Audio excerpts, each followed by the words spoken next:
All right, folks, this is a quick Illustrator tutorial to go from this illustration that I found on vecteezy.com. It's a free illustration of Albert Einstein to this. And how do you do this? And this is all vector. As you can see, if I hit my Command Y or Control Y on the PC for my outline, it's all vector. So let's get started, shall we? So first things first, this is all grouped together. The whole portrait, the background, all of that stuff. Perfect. Keep it as is, no problem. What I want to do first is I want to create a circle. And I'm going to start it from the center here. So I'm pressing my Option or Alt key on the PC. See a little target right in between his eyes right there. And it starts from the center. And if I press Shift on the same time, then I can make it a perfect circle, just like that. So I'm just going to lower it down a little bit because I want to be butted to the very bottom of the image right there. And I'm going to go into my gradient right here, and I'm going to make it a radial gradient. And the center of my my black spot will be a little bit wider, so it reveals a little bit more of the face. And it goes from black to white, standard stuff. I'm mixing my my middle point there a little closer to the white, about around 80% or so. And that's good. That's plenty good. Now, a quick filter that you want to apply to this to create this diffusion is you go under Effect, Pixelate, and you go Color Halftone. So currently, right now, I'm in CMYK mode. But if I was in RGB and if my black was not 100% black, it would be, if it was a RGB mix or CMYK mix, it would go really squirrely. So I'm just going to demonstrate what this does. The color halftone, this is what it does. So right now, the maximum radius, I have it at 10 pixels to have some fairly large dots. And if I click on that, if I click OK, this is what you get. You get the color halftone. I'm just going to demonstrate on the side here what that does when I change my color halftone to a larger dot. For example, let's say 25 pixels, you get much larger dot, right? And then, of course, a smaller one, of course, you get much more details. If I, again, do my gradient right here, and I'm going to change my color right here. So instead of a solid black, if I double click on the gradient node right there, if I go, so this is a solid black, so, only K. If I switch over and I change my color to, let's say, CMYK, and I make it a rich black, so I add some color to it, for example, some cyan, magenta, yellow, just to make it, richer. Then I go again into my, cancel that, sorry, wrong tool. And then I go back into my effects again, Pixelate, color halftone. And it doesn't really matter the size of the dots at this point. I'm just going to make it fairly small at this point, make it 5 point. This is what happens. It creates a color halftone, right? So you get a little bit of the cyan, the yellow, and the magenta that you had made the black out of, right? So that's the difference to have a color halftone in black and white only, or in a CMYK kind of mode. So I just wanted to show that. It's not the point of this demonstration, but I just wanted to show that. Let's go back to this. So you have, again, applied that pixelate and color halftone onto the circle. And what you want to do here, you want to go under Object, Expand Appearance, and then it just bumps, like you can see the frame bumps it up, right? So it's not a vector anymore, right? So this was originally, that was my vector right there, the circle. If I switch over to my outline preview, I can see my circle right there. And as soon as I expand the appearance, this is what happens. It's an image, right? And now that it's an image, I can go into my image trace panel. So image trace is available, of course, under your window right here. Image trace, it's already selected in my case. It's not selecting there. You go deselect and then reselect it if it's not showing you any numbers or whatnot in here. And then what I want to do here, before I hit the preview button right there, because if I change my my sliders right here, every time it'll have to render back and forth, I want to increase my paths to, let's say, 95 or so, corners 95 as well, to have a very crisp and sharp image. And I want to reduce my noise to have as all those little dots on the side right there, so they don't disappear. So I want to reduce that to, let's say, 3 pixels or so. And if I hit preview up first, forgot. First, you have to go ignore white as well. So all the white part of that image will be basically ignored, and it's just going to be the black dots. I'm going to hit preview, and this is what it does. And you can see all those little dots right there. So this is still not a vector image. Again, if I switch over to my outline, it's still not a vector image. I still have to go into my control bar at the top right here and hit the expand button. Once I do that, now I have a vector shape of that. A quick little step again that you have to do at this point is you have to make a compound path out of this object. So you go back to Object in your menu, go Compound Path, and you hit Make. That makes the whole object, even those little dots, it becomes one object, one piece only. Even if I go into the direct selection tool right there, if I select one of those tiny little dot right there at the edge there, and if I want to make it a different color, for example, well, I'm just going to have to go into my color panel right there. I'm going to have to switch it over to a CMYK, for example. This is just for demonstration purposes, but if I make it yellow, the whole object turns yellow. My point of that is first you need to make a compound path of the whole shape. And at this point, you can select the whole thing, your image, your illustration of Einstein right there, and your halftone dotted pattern on top. And you can either right click on it and you go make clipping mask, or you can go under Object, Clipping Mask, and Make. And the shortcut is Command 7 on a Macintosh.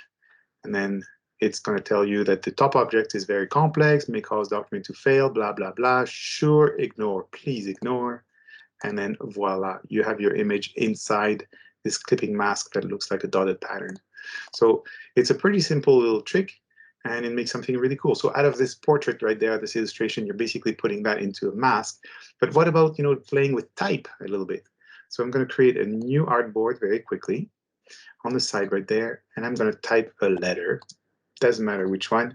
I like to have a letter that has a straight edge, like D, K, R, letters like this. So I'm just going to go with K, for example, and I'm going to make it very, very large. Let's say 250 points, so we can see it. It's not large enough, but that's okay. And I'm going to find a very wide, very solid black typeface, like for example, black. In this case, Myriad Pro Black. It is what it is. I'm just going to use it just for demonstration purposes. So this is live type, right? So again, if I switch over to my outline, which is Command Y, you can see that the type stays black, which is still a sign of a live type. So what I have to do first, I have to convert that type to an object. So I go under Type in my menu, go Create Outlines, and now it's an object. And there's the difference between the previous preview right there and your object right there, so you can see that there's a compound path around it. So I just created this shape very quickly right there, and what I'm going to do is I'm going to grab my direct selection tool, and I'm going to grab that vertical edge of that K right there. I'm just selecting both anchors, top and bottom, and I'm just going to stretch it out about like this. Bear with me here. There's a couple of things I need to do. I go back into my rectangle tool right here, and I create a rectangle that starts from the top left corner right there. I just drag it across all the way to the very tip bottom right of the K right there. So I have this shape right there. And again, I go back into my gradient, and at this time, I'm going to do a linear gradient, black and white. So again, black to white, going from right to left. You can change the angle, but in this case, this is perfect, exactly what we wanted. And again, same thing, I'm going to slide my color node right there to cover most of the K, and I'm just going to move my midpoint to about that or so, something like that. So it covered most of the K. I can always change it later. So what I'm going to do here is I'm going to duplicate it quickly. So I'm going to press and hold my Option key or Alt. I'm just going to duplicate that shape quickly. So I'm going to work again. This one is just in case it doesn't really work. I'm not really happy with the first one. I make a duplicate of it, and I can do this again. So I grab my shape again. I go back into my effect again, go Pixelate, but instead of color halftone, I'm going to go Mezzotint. Mezzotint is a printmaking technique for etching on copper plates, on zinc plates, on steel plates. And it's a very old process to create basically gradients and different shades of color that you etch in your plate. So in this case right here, this is the little preview. You don't really see that very well, so I can make it a little bigger. Unfortunately, that window doesn't get any bigger, but this is what it does. It creates a little bit of a gradient of basically like kind of a rough looking shape. You have the option of choosing the type of dots that you have here. I have coarse dots. You can have fine dots, so it's far more nicer to use. So we're going to use that guy right there. So we're going to use fine dots. But again, you have medium dots, grainy, short lines, etc. So for example, on lines, if you go medium lines, it's only little lines like this. So I don't want to use that one in this case. I just want to use the fine dots to have more of a dispersion effect. I'm going to reduce that just to show you what it does. It does a little bit of a gradient. So I'm going to click OK. And this is what it does. And you can see it's got a lot of pixelization. It looks like a computer-generated gradient. And I'm going to do the exact same thing. I'm going to go under Object, Expand Appearance, and again, that creates that frame around it. So because now it's an image, it's not my object that has a gradient, it's an image now. Go back to, close that window, go back to my image trace, again, deselect, reselect it. There you go. We have some numbers right here. Before I hit the preview, I do the same thing again. I go path pretty high, noise pretty low, and this time I'm going to go all the way down to 1 pixel because I want to have those tiny little dots. And I'm going to go preview. So I just want to see what it looks like. Well, it looks pretty meshed up. So I'm going to see if I change the corners to reduce that, see what it does. It does something a little bit rounder, so I prefer that. Number of paths, if I reduce that, I'm going to lose a lot of them, so I'm going to increase it to 100, right? So I get a little bit better. The threshold as well, if I go a little less, it's going to get a little lighter, or should get a little lighter, or it gets really, really dark. So let's go all the way to the end. You can see it's all white or all black, right? So I'm just going to, well, I guess that doesn't affect it that much, so I'm not going to change that. I'm going to keep it at 100%, 0 and 1 pixel. So if I increase the noise a little bit, I will lose a lot of those details, right? So I'm going to keep it at 1 pixel. And again, ignore white. And previous just still turned on.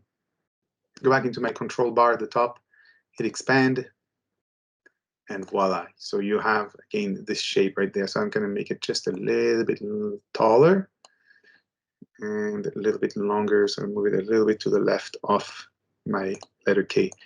I can show you, I'm going to make the K a color so we can see it a little better right there. You can see it in the background. So again, same thing. This shape right here, I must go under Object, get Compound Path, Make, and then again, select everything, right-click on it, make Clipping Mask. Of course, it's a very complex mask, and there it is. So you have a dispersion of the object. And again, same thing. You can always because your green K is now, of course, in this very complex mask.